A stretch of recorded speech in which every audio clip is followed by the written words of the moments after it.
के most wanted अपराधी कार्तिक मुंडा की मौत हो गई है। बताया जा रहा है कि सरायकेला और जमशेदपुर पुलिस ने अपराधी की गिरफ्तारी के लिए छापेमारी की थी और इसी दौरान पुलिस से बचने के लिए कार्तिक मुंडा फ्लैट से नीचे कूद पड़ा। आनन फानन में उसे अस्पताल ले जाया गया, जहां डॉक्टरों ने उसे मृत घोषित कर दिया। आपको बता दें कि कार्तिक जमशेदपुर, सरायकेला समेत कई जिलों में वांटेड था और उस पर 70 से ज्यादा मामले भी दर्ज थे। इनमें 9 केस हत्या के थे।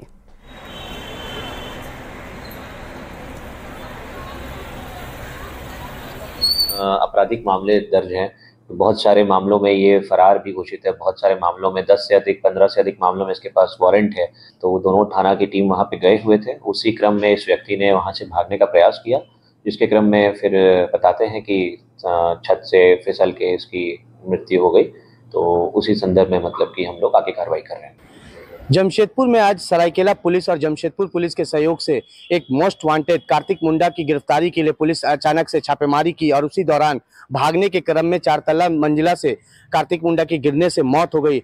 उसके बाद आपको बता दूं कि कार्तिक मुंडा सिर्फ जमशेदपुर नहीं, सरायकेला समेत अन्य जिलों में कई मामले में ये मोस्ट वांटेड था और कई इस पर वारंट भी निकले गए थे और कई सालों से ये फरार चल रहा था। हालांकि सरायकेला पुलिस और जमशेदपुर पुलिस के सहयोग से आज गुप्त सूचना पर यह कार्रवाई की गई और अचानक से वो फ्लैट से कूदने के दौरान उसकी घटनास्थल पर गिरने से मौत हो गई है।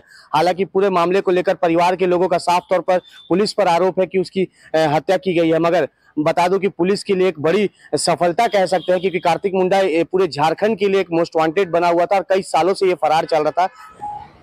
पुलिस जब इसे टीएमएच लेकर आई तो डॉक्टरों ने इसे मृत घोषित कर दिया है। फिलहाल पुलिस पूरे मामले की जांच कर रही है। न्यूज़ 18 के लिए जमशेदपुर से आशीष कुमार तिवारी। और विधानसभा चुनाव की तारीख को लेकर कई तरह के कयास इस वक्त लगाए जा रहे हैं। इस पर राजनीतिक दल जहां तैयारियों में जुटे हुए हैं, तो एक दूसरे पर वार और पलटवार का सिलसिला भी जारी है। इसी बीच कांग्रेस ने बीजेपी पर निशाना साधा है। कांग्रेस प्रवक्ता डॉक्टर एम तौसीफ ने जीत का दावा करते हुए कहा कि बीजेपी को एक बार फिर हार का डर सता रहा है। पार्टी को हार का डर सता रहा है। जब भी चुनाव वो लोग कराएंगे, गठबंधन मजबूती से चुनाव लड़ेगा और जीत हासिल करेगा। भारतीय जनता पार्टी को फिर एक बार हार ही नसीब होगा।